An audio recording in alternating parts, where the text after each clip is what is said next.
terima kasih Anda masih menyaksikan Kompas Pagi. Ada yang berbeda di Maluku, Saudara. Dalam rangka peringatan kemerdekaan RI, jajaran pemerintah Provinsi Maluku mengibarkan bendera merah putih dari bawah laut.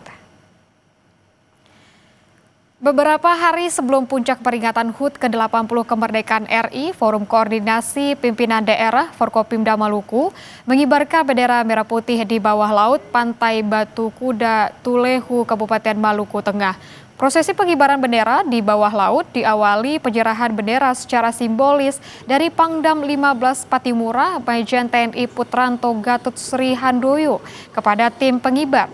Aksi dari 44 penyelam dari TNI Polri, Basarnas, dan Persit menjadi simbol kebersamaan sekaligus ajakan menjaga Laut Maluku yang kaya akan biota dan terumbu karang. Semangat kemerdekaan tidak hanya diwujudkan lewat seremoni di darat, tetapi juga dengan menjaga laut sebagai bagian dari identitas Maluku.